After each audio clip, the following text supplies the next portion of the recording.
It's your boy DJ Akademiks, and now, if somebody told me that we were gonna get one of the top savages in the game, I'm talking about the nigga who rolls up his loud with fucking spinach. The nigga that falcon punches the soul out of niggas. The nigga that has the fist that's like a flying fucking hammer. Yes, talking about Offset, he's one of the top 3 goons out of Gwinnett County. If somebody told me he was heading to California, which we all know, there's a notorious savage that lives in California. He's what we call Baphomet, 1/3 of the Chirac demonic trilogy, and also Overlord of Chirac. Now, if somebody told me those two were going to be in the same location after having such a long, extensive history of beefing, I'd probably say, hey man, there's going to be a lot of lacking, there's going to be a lot of bloodshed, and also, man, you better order some toe tags and body bags.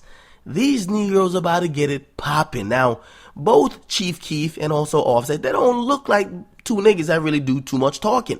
However, I'm here to say, which is a interesting turn of events, that the Migos, along with Chief Keef, they have squashed their beef. Now, most people did not expect this to be the case, but they put up a picture on Instagram and they show GBE Tato, we have Chief Keef and the Migos. Now, check this out, man, because for all you lost souls that's wondering, how did the beef get from 0 to 100? How did it get from 0 to 100 back to 0? Let me recap. So, a lot of sneak dissing actually started this beef, where the Migos dropped a song eventually called Broken Knees, aiming at the savages. Now, Chief Keef, being a defiant savage he said, listen, man, Migos can't come to no fucking Chirac, but you're not gonna tell a nigga who's jumping off stage and falcon punching, leaving fossils on the side of nigga faces. You're not gonna tell Offset he can't come to Chirac. So, in fact, the Migos went to Chirac twice. Now, check this out, because after visiting Chirac multiple times, the latest time they were confronted by GBE Lieutenant, GBE Capo, where he went 1 versus 30. But I've been telling y'all, man, 1 Chirac savage equal 12 regular niggas. So in fucking Olive Garden, he was ready to square up with the top 3 goons out of Gwinnett County. But check this out, because after that confrontation, and the Migos put that shit online, trying to embarrass GBE Capo, Fredo Santana, the other 1/3 of the Chirac demonic trilogy, the human embodiment of evil incarnate and the physical representation of Lucifer himself, he said, man, if the Migos kept fucking around, he'd get their whole fucking camp killed. Now, that's some serious words, because you're getting 2/3 of the Chirac demonic trilogy on your case. My nigga, you might as well just commit self-assisted suicide. However, we all know the last 1/3 of the Chirac demonic trilogy, which is the Chirac Grim Reaper himself, he actually chilled on the sidelines. He's like, listen, I'm going to refrain from mentioning the top 3 goons because Fred already in the cut, and that's a scary fucking sight. So let's fast forward, because the Migos, they went to DC. Allegedly, Chief Keef and the Demon, Fredo, they made some calls, and Quavo's chain got taken. Now, the DC goons, and I'm going to show you the difference between, we got bosses and we got pawns. The pawns, they're doing the robberies. The bosses, they make moves and they make shit happen. The reason why niggas call the Grim Reaper, and he probably is not killing niggas, because he's the fucking boss. Check this out.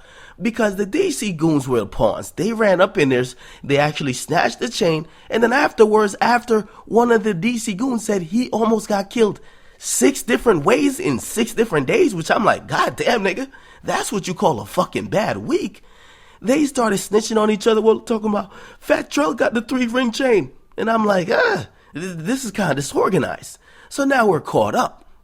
So the Migos took their tour to fucking California, which it seems like a peace treaty has been put in place, which is actually a great thing, man. As I said, in war, pawns go first. Leaders make moves and they stop wars and they start them. Only a leader could declare war. The pawns, they carry out orders. If somebody says snatch a fucking Quavo's chain, you go do it, you pass it off, and then you try to gain some fame off it. You have no fucking power. But check this out, because we got to salute to these men. If everything seems official, this will be the end of the beef, and I hope so, because both sets of guys are independent. You're going to cross lanes with people who are affiliated with both of you. Migos doing hella shows. He's going to fucking cross lanes of people that's affiliated with Chief Keef and the Glow Gang. And fucking Chief Keef needs to get out there more and do more shows himself.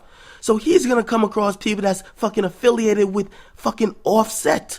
So, listen, Because if Chief Keef did get a new manager, which he said he fired his old one, and if this is one of their first good moves or their first official moves, this is a great fucking thing. And I gotta applaud all these people involved. And yes, listen, man, not all beef ends in death. It's not supposed to be that way. You could have your differences.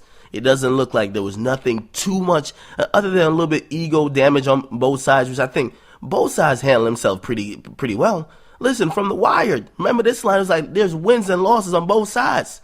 But listen, there's more people on one than the other. So yeah, it looks like the beef is squashed, and I've got to say this is a good thing. Good thing, man. Both of these guys making a lot of money, and they should continue to make money. The bosses don't go dying for bullshit. The pawns, they carry out orders, right? When people over here talking about gang or whatever, you don't hear the Chirac demonic trilogy getting gunned down the streets. It's these other little niggas who are pawns. They get gunned down in the war in Chirac. You don't hear fucking the Migos when other shit's happening. They're the one that's doing the shit. You hear other people coming out making statements for them. Because money talks, and that makes you the boss in most cases. So yeah, the beef is over. What do you guys think? Good idea? Bad idea? Could you trust a Chirac Savage to uphold a peace treaty?